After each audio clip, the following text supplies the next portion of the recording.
There's very little space to have that conversation. It's still quite a contentious topic. And so I think a lot of people are still wanting to have those conversations because a lot of people were affected. There are remnants of the Biafra civil war that still affect us today, whether we know it or not, whether that's at the individual level or at societal level. And so I would really hope that it, at the very least, inspires just honest, vulnerable, personal accounts of a very difficult time in Nigerian history. Hi KLAT, my name is Elemchi, aka Chi, and this is my Get to Know Me.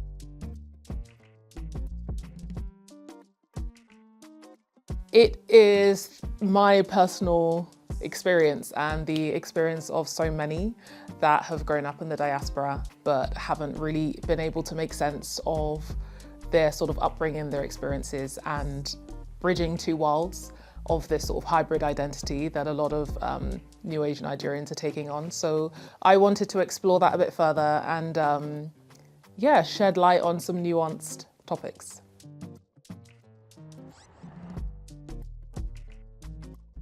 Finding out my documentary was being picked up by the BBC was really exciting. It felt so surreal at the time because I wasn't actually expecting it to get that far. I think I just was sort of playing with the idea of what it could be, and then very quickly they were like, okay, we want to do this with you. So it was cool and also very inspiring, and it instilled me with like a lot of confidence that, you know, I'm on the right path and I should be doing more of these projects.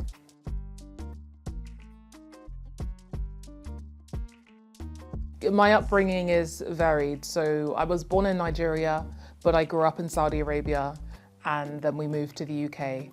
And then as an adult, I moved to Wales independently of my family. So being in Wales for the past couple of years has really opened my eyes to the power of community and reminded me that community really is everywhere. It's wherever you want to seek it out, you will find it. And also the importance of not just being a part of a community, but also contributing to a community.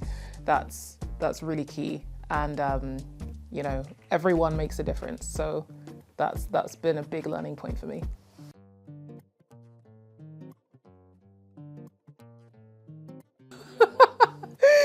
You're putting me on the spot.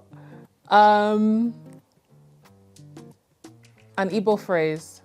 It's not really a phrase, but it's something that sort of rings in my head because my parents would always say like jishike, like, you know, carry on, keep it up. Jishike, it means like keep going, you know?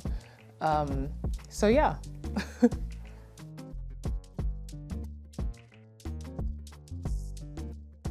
Well, I was out for dinner with my friend yesterday and she informed me that in Wales, there's actually a different Valentine's Day. So yeah, we had Valentine's Day dinner, I guess, yesterday.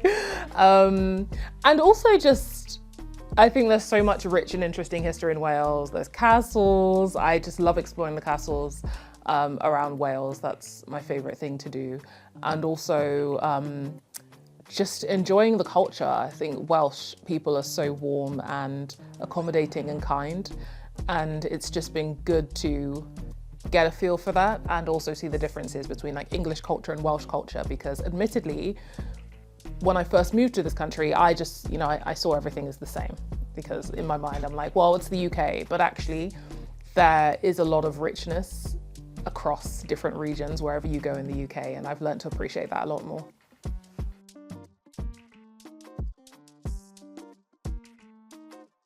Having the opportunity to sit down with my parents, my dad in particular, because he was a teenager when the Biafran civil war broke out, and throughout the years and just growing up and piecing together his stories, it was so special to be able to see it captured completely in one place.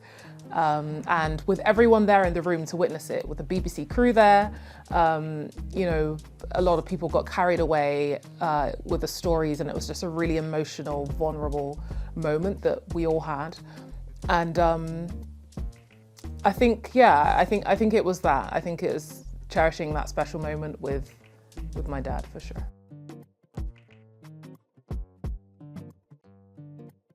If there had to be a movie about my life, I would like to think that I would play myself, because no one can express your emotions and your story more than you. So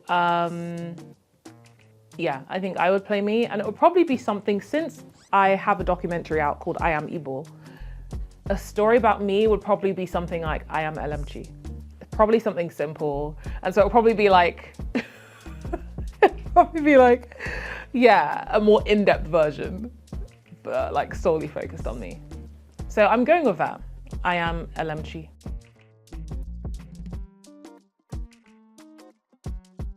An unexpected skill I picked up whilst creating I Am Igbo is, I think, to follow the story wherever it wants to go.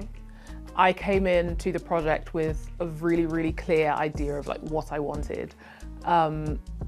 But I think the biggest learning for me is being open to the fluidity of filmmaking and documentary making, because as we started to research and as information started to become available to us, as we found archives, as people became increasingly vulnerable about their stories, it meant that there were new themes that we could uncover. We were like, oh my gosh, okay, maybe we could explore this, and maybe we could look at this, or maybe we could, you know, there could be a fusion of these different themes, which was so far away from what I had in mind. So I think that was a huge learning point, is being open to wherever the story wants to take you.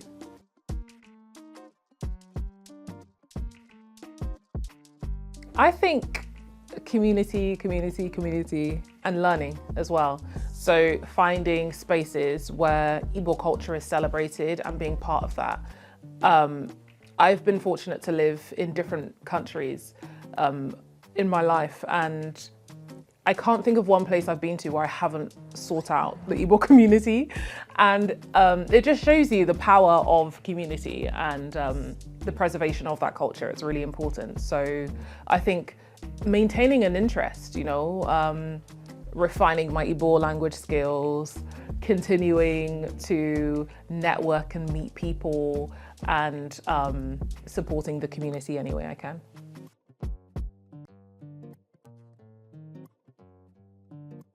I don't know if I've officially like branched into music. I think I just had an instance really where I was able to like explore sound in that way. There's a story behind it. I was in Paris and I was staying with a friend who happened to be a sound engineer, and we just sort of decided to have a jam session, and it turns out we made something really cool. And I decided to sort of be open to the idea, and I put it out there, and then BBC Radio picked it up unexpectedly. And so that gave me a sense of confidence and perhaps some curiosity. I'm like, okay, interesting. Maybe I need to be more open to like other creative outlets and like creative forms of expression, you know? It's definitely not my comfort zone. Like, I am someone who, I'm happy to like sing in the shower. I will belt the loudest tunes in the shower. But when it comes to actually like singing in a more sort of curated and organized way for like a platform, it's not really my thing. But I'm open to doing it because I had so much fun, and BBC Radio picked it up, so that was exciting and very encouraging.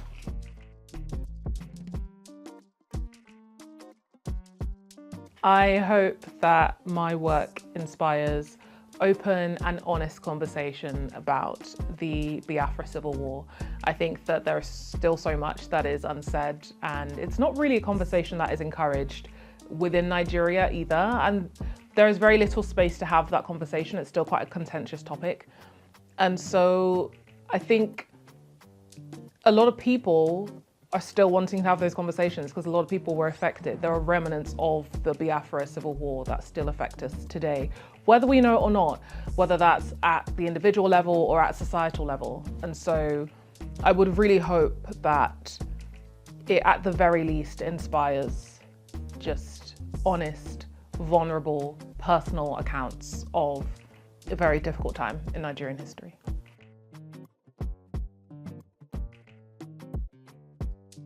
In 2025, I told myself 2025 is the year of being bold and taking risks. And I don't know what capacity that's in. I don't know what that looks like yet, but I think it's just being open to everything that comes my way and being unafraid of embarrassment and feeling nervous. I just want to make sure that I fulfill my potential in every realm possible. So bring on 2025.